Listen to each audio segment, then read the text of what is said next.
Hello there, my friends. Welcome back again to another episode of 15-minute free thinking, I suppose. I guess if that was the podcast version. I'm Joshua, and today I have a few things I'd like to talk about regarding war. And my God, this is more of a difficult subject than you might think.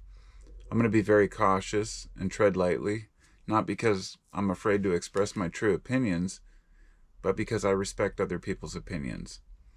And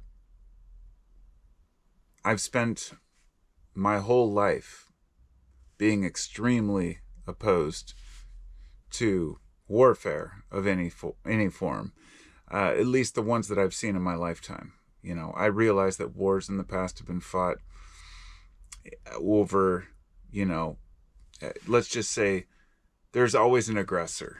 And sometimes it's more of a difficult thing to assess who the aggressor is. But in the modern day, it's pretty obvious that we can look back through history and at least see that many of the wars of the past were completely unnecessary, and on top of that, didn't result in any benefit to anyone. Now, my father fought in Vietnam, so, I'll get into that. My grandfathers both fought in World War II, and fortunately, I didn't end up joining the military. And that doesn't mean that I disrespect anyone who did. A friend of ours, a good friend, in fact, one of my best friend's brother, who was my age, died last year from brain cancer. And the belief is that he was exposed to the burn pits in Iraq. And, this is one of the most difficult topics to discuss because people want to be patriotic, they want to be supportive, and support troops, and also support what they think is right. But the impasse I've found is the support for your own country versus the support for humans in general. And it really comes down to that a lot of the time. It's the same with the way people feel about immigration. It's the same with the way people feel about crime. There are justifications for why people who are suffering or who are impoverished can take extreme actions. And the only thing I can do as a human is put myself in that perspective and say, what would I do if my land was colonized? What would I do if I was being starved? What would I do if somebody was invading my homeland? All these different things that, we have to consider. And look, I'm a passive aggressive person in a way. And I don't mean that in the general term, but rather, I guess, the duality of being able to be completely accepting of strangers, and regardless of your culture, your race, religion, I don't care. I care about all people. But the aggressive part is, if you cross my line, I will fuck you up. I mean, I generally am not a violent person, but I will make it very clear that if somebody, let's see, threatens my family or my livelihood, my home, steals from me, then I will stand right up to that person and I will make it clear that this is unacceptable and I won't tolerate it. Before I go any further, I'd like to say thank you to Harold Train. I wanted to note this and I haven't mentioned it yet, but Harold sent me a computer, and it's just a ThinkPad, but it's so much more than I had before. And this guy, one of my YouTube subscribers, said, because I mentioned that I needed a computer, he sent it to me, and this is amazing because I might not be able to edit heavy videos on it, but I can still at least use Audacity, try to do some better podcast recordings. I got we got a new microphone, and I want to really start, I guess, expressing my views to more people.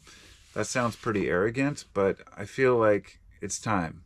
I just hit 30,000 subscribers. Thank you to all of you who have made that possible.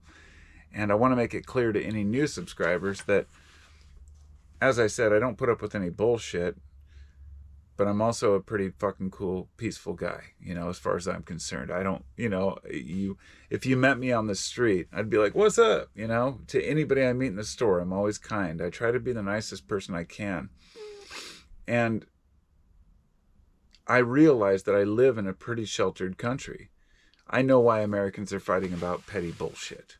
It's because things are too easy right now for Americans. That doesn't mean I want to get harder. But I realize that as Americans, we've all earned the right to, we work hard. Americans aren't dumb. The rest of the world might have an image of how Americans are, that we're all at odds and always fighting. There's like a small population, maybe 3 to 5% of the people who are constantly bickering about politics. The rest of the folks just roll our eyes, get on with our day, go to work, come home, hang out with our family, and do the best we can. And I know that because the rest of the world views America that way, a certain way that may not be correct, I realize that Americans probably feel that, have the same error in judging the rest of the world. And this also comes down to wars. And sorry I got off track for a few minutes, but I needed to clarify, that I'm not the kind of person who takes a side very easily. I'm very well aware that there are more nuances to why things happen than just saying, I support these guys or those guys. Even when it comes down to what's happening in Ukraine with Russia, I understand both sides of it. It doesn't mean I think that anybody's, everyone's right or everyone's wrong. I'm generally opposed to anybody who invades another person's land, even if they laid claim to it from long before. And that's what happened over there. But it's so much more complicated because of the history. However, most wars, and look, when we went into Iraq and did the, weapons of mass destruction bullshit, looking back through history, all of it was a lie. Just like the Gulf of Tonkin, and when we went into Vietnam, all of these things were set up so we could bomb the shit out of people who weren't us to gain power on the world stage. There are still people who deny this. There are people who vehemently deny this, and other people who say, well, look, here's the facts. There are declassified documents to show that we went to war on false pretenses in so many times during World War II, during the Korean War, during Vietnam, during Desert Storm in 91 and 92, during, the most recent, war in the Middle East, the Iraq War, all the way up to what's happening right now, where my country is funding a terrorist state. Now, let me explain my position before anybody gets inflamed about this. I've been watching closely, more than anything. Look, I live in the U.S., and I haven't paid an inkling of attention to anything that's going on with the election, with Kamala Harris or Donald Trump. I have not spent any time looking at the election this year. Any time that I spend on issues in the world have been dedicated to what's going on in the Middle East, because I realize that it's where it all starts from. If the Middle East falls apart, the world starts to fall apart. It's not just because of oil. It's much more complicated. But the fact is, we have a nation that decided, in 1948, basically the Nakba forcing out, millions of people out of their homelands, or hundreds of thousands at the very least, and saying, we live here now. And all of the issues from the 50s through the 60s regarding what happened with Israel, for them it has been about domination of the whole area. The greater Israel is their illusion, their image of what they want. The greater Israel means that taking over several lands around them, and they've looked for any opportunity to do so. Meanwhile, I will not deny that there are many Islamic groups who also have the same idea. They want Israel wiped off the map and all of that land returned to Muslims. I'm not going to sit here and say which is right and wrong, because it'll just piss people off, and I'm not here to do that. I'm here to have a civil discussion and give my opinion on the fact that calling the kettle black is basically, the whole of Israeli tact. I found out that Israel is the rape capital of the Middle East. And I thought, whoa, wait a minute. Let me look at this. Let me do this research. 75% of all rape cases are dismissed, and 92% of people who are convicted get out early, even when it's kids, and they welcome in pedophiles. Now, this sounds extreme, but stick with me here. There is a difference between Judaism and the Jewish people and Zionism. Zionism was they started planning this out back in the 1800s. They wanted a state of their own, but in order to do that, they had to displace people. Since then, it's been a constant battle back and forth. When Gaza and the West Bank were finally accepted as places where, Palestinians, if you want to call it that. I know people argue that Palestine never existed, but I say neither did Native America. Doesn't mean we didn't slaughter a bunch of them and take over their land. The whole thing is that people are going to dominate other cultures. But when you starve a population and you cut off all their supplies because of your own fear, and then you do exactly what you claim that others did to you, starving people, killing women and children, this is, dare I say it's a Holocaust for people in Gaza, and it has been for decades. And their natural response, their last hope, was what they did exactly a year ago today. Today is October 7th, 2024. On October 7th, 2023, yes, a bunch of, these guys entered Israel. They took hostages. The very next day, there were all these claims made in the media, especially in Israel, that they were raping people, that they were doing horrible things to kids. All of it turned out to be bullshit. There's absolutely no evidence of it. It was a lie. And I respected Israel a year ago. I said, well, yeah, hey man, Jews have a right to have a place. And when I've seen what's going on, what's happened over the last year, I realized that the leadership is so evil. The things that they will do to innocent people, over 45,000 or more people killed. That's just the ones that they've found. And 65, basically two-thirds of them were women and children. And then what happened with Hezbollah recently when the exploding pagers and cell phones, when people were celebrating that, I thought about, wow, I cannot think of more of a terrorist act than actually setting explosives in people's pagers and cell phones, knowing that these people will probably be with their families, knowing that these people would be in public, and then completely assassinating all the leadership of what's happened over there is extreme.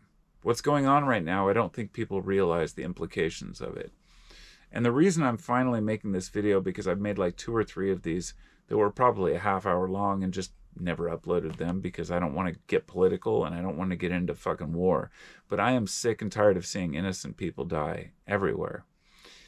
When Iran launched hundreds of missiles into, Israel the other day, it was a few days ago, many of them, they were all aimed at a military base. And there's plenty of video from all angles of them, hitting the ground. The Iron Dome can only go so far.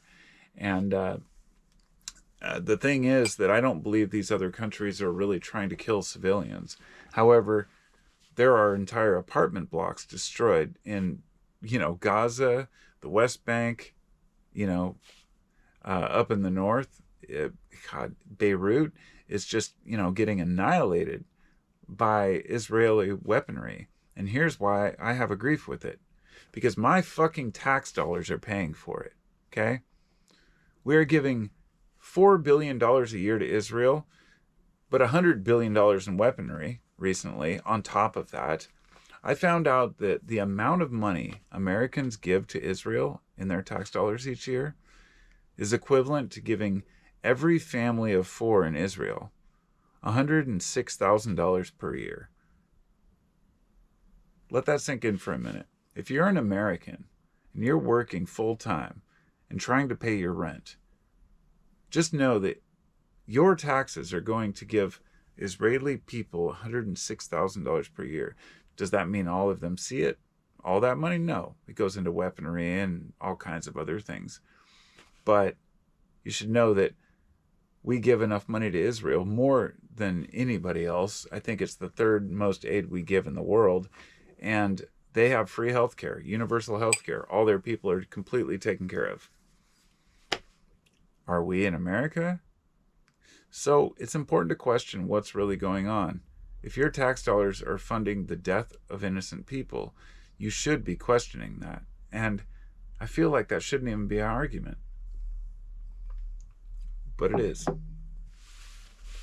People are very emotional and misinformed about what's really going on. But when there are, 100,000 Jews opposed to Israel and what's going on there, maybe even the Jewish population themselves should question this. How can you commit the acts that you despise? But they do. And I know that it's just the government, because I don't blame the people. And let me tell you, if you're going to accept the fact that not all Israelis, even not all Jewish people, support that government action, we should also realize that in the Muslim countries, not all the people support their government's action. And for then, in there, it's even harder to rebel or say anything against the authority.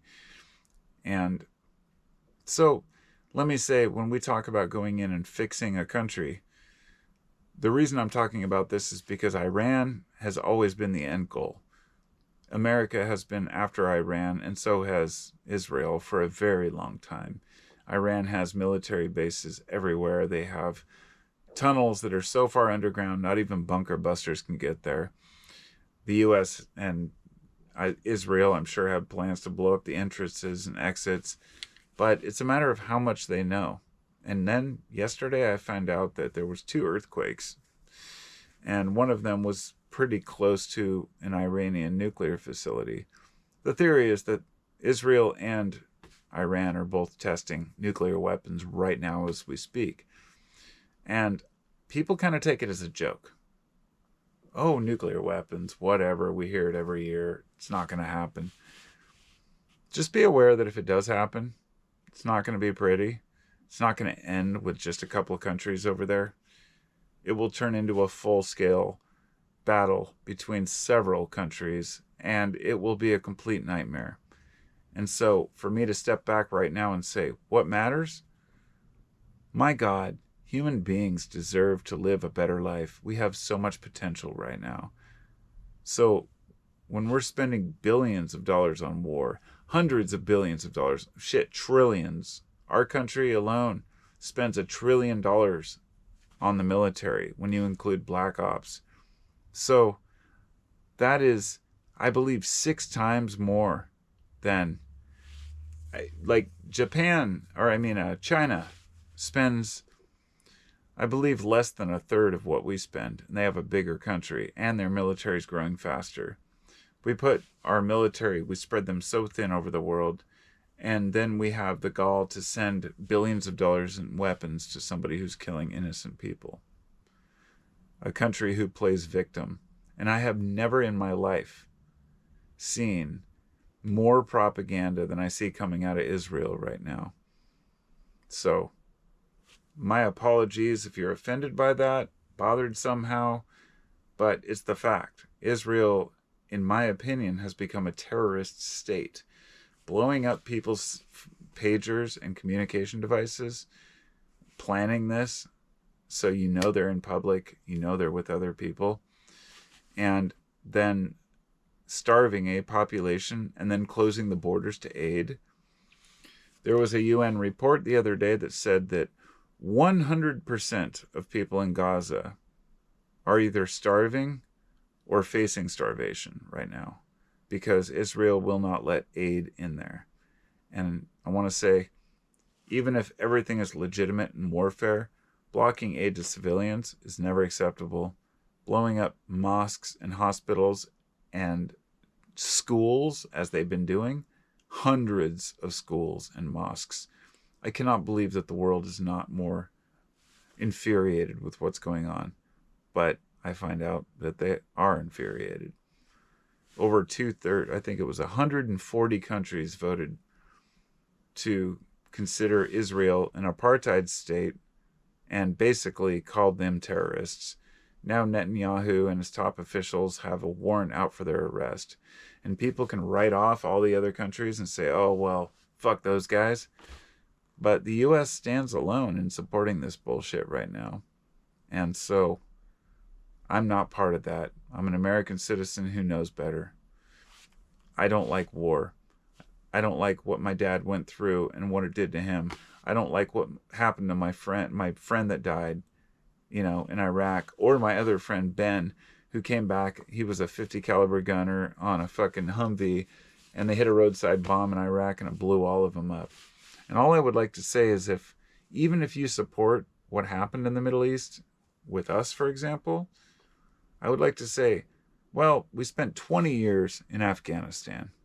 We spent over $1 trillion. I think $1.2 trillion. And now the Taliban rules the whole place, and it's more oppressed than it's ever been. And we pulled out and left them all our weaponry. What the fuck is wrong with people to support this? So, there's my gripe on war. I just needed to get it out. And that's all I gotta say. War is bullshit. There's no justification for it. It has to end. And maybe only a major cataclysm will bring people together to where they stop their petty bullshit. Farewell. Salute to you all. I'll talk to you next time. Thank you to my patrons. Check out my podcast, 15-Minute Free Thinking. All that shit. And I'll talk to you later. Be well.